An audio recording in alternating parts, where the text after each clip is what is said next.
Assalamualaikum warahmatullahi wabarakatuh. Surat terbuka yang pertama. Kepada yang terhormat Tuan dan Puan yang berseragam. Dulu dan sekarang, jalan raya, lembaga-lembaga dan fasilitas-fasilitas umum selalu dipenuhi oleh wajah Tuan dan Puan. Kami pun tersenyum dan bahagia melihat wajah Tuan dan Puan, karena ada pancaran dari wajah Tuan dan Puan, yaitu pancaran harapan akan terjadinya perubahan. Nama Tuan dan Puan pun digaungkan, SK pengangkatan Tuan dan Puan pun dibacakan, NIP diberikan, seragam diserahkan, kursi pun disediakan. Harapan akan terjadinya perubahan pun semakin didambakan. Namun perubahan pun terjadi. Lobang-lobang jalan masih terus bertebaran. Bahkan di tengah kota, orang-orang miskin terdiam kaku, namun hatinya meronta-ronta. Penegakan hukum bila tidak viral, maka seolah picing mata. Anak-anak sekolah semakin cerdas, namun karakternya terbata-bata. Beragam macam kriminal terus memenuhi seluruh berita. Harapan akan terjadinya perubahan yang akan Tuan dan Puan ciptakan berubah. Perubahan yang diharapkan akan lahir melalui tangan Tuan dan Puan berubah. Bukan perubahan yang lahir, namun Tuan dan Puanlah yang berubah. Saldo rekening yang terus naik, pamer harta kekayaan kepada publik, tas mahal untuk istri agar terlihat semakin cantik. Kami pun hanya bisa diam. Diamnya orang yang telah putus harapan, harapan yang sirna dan padam oleh glamor dunia yang penuh tipuan. Alangkah menakjubkannya ketika Umar bin Khattab mengangkat Sa'id bin Amir Al-Jumahi menjadi seorang gubernur. Mengangkat dengan paksaan, karena Sa'id bin Amir menolak dengan keras. Sa'id pun menjadi gubernur di Hims, sebuah daerah di Syam. Harusnya Sa'id menjadi berharta karena beliau bertahta. Namun perhatikan apa yang terjadi. Suatu hari Umar bin Khattab mengunjungi daerah Hims dan ingin memberikan bantuan kepada masyarakat yang fakir dan miskin di daerah tersebut. Umar pun meminta daftar nama masyarakat yang fakir dan miskin.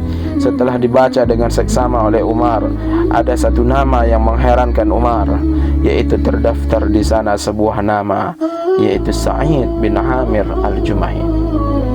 Lalu Umar pun bertanya kepada masyarakat, Sa'id bin Amir Al-Jumahi siapa ini? Lalu masyarakat pun menjawab, Amiruna ya Amirul Mu'minin, pemimpin kami wahai Amirul Mu'minin. Lalu Umar dengan kaget pun bertanya lagi, Amirukum faqir, pemimpin kalian adalah orang fakir.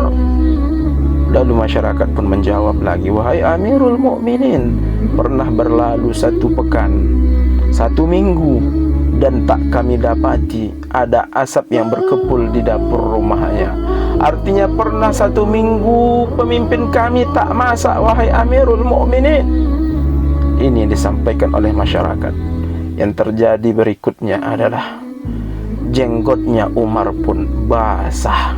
Bukan basah oleh air wudhu, bukan basah oleh tetesan hujan, tetapi basah oleh kucuran air mata Umar bin Khattab radhiyallahu anhu. Terkagetlah, terbelalalah Umar. Bagaimana bisa seorang yang diberikan amanah sebuah tahta dengan segala akses penuh, akses ke Baitul Mal, akses ke pertanahan, lahan, akses ke proyek ini dan itu, namun beliau pun yang diberikan amanah masih terdaftar sebagai orang yang fakir. Umar pun sangat terkaget dengan sebuah fenomena seperti ini. Sebelum pulang, Umar pun menitipkan sekantong emas kepada gubernurnya tadi, kepada Sa'id bin Amir Al-Jumahi. Namun begitu Sa'id menerima sekantong emas tadi, langsung ketika itu pula Sa'id bin Amir Al-Jumahi membagikan semua emas tadi yang dititipkan oleh Umar semuanya dibagikan oleh Sa'id bin Amir sampai habis kandas, sehingga kantong tadi pun menjadi kosong. Beliau pun kembali ke keluarganya dalam keadaan seperti biasanya, tanpa sekeping emas pun. Lalu peristiwa yang lebih menakjubkan lagi adalah seorang Abu Bakar Siddiq radhiyallahu anhu, yang mana beliau menjadi khalifah pengganti Rasulullah sallallahu alaihi wasallam, memimpin seluruh kaum muslimin, memimpin umat setelah ditinggalkan oleh Rasulullah sallallahu alaihi wasallam. Abu Bakar Siddiq dahulunya memiliki kekayaan yang luar biasa, yang kalau dikalkulasikan triliunan kekayaan Abu Bakar Siddiq radhiyallahu anhu, dan triliunan tadi pun dihabiskan oleh Abu Bakar di jalan Allah Subhanahu wa taala. Namun fenomena yang menakjubkan terjadi ketika Abu Bakar Siddiq menjadi khalifah. Beliau tentunya memiliki akses ke seluruh harta kaum muslimin, ke seluruh perbendaharaan negara, memiliki akses ke seluruh harta kekayaan negara, ke seluruh pertanahan, perkebunan, ke seluruh proyek-proyek dan lain semuanya. Namun ketika Abu Bakar Siddiq meninggalkan dunia ini, ternyata keluarganya pun menceritakan tidak ada satu dirham pun di rumah Abu Bakar Siddiq radhiyallahu anhu. Wahai tuan dan puan, alangkah indahnya apa yang dilakukan oleh orang-orang yang telah diridai oleh Allah Subhanahu wa taala dahulunya. Kenapa mereka bisa berbuat seperti itu?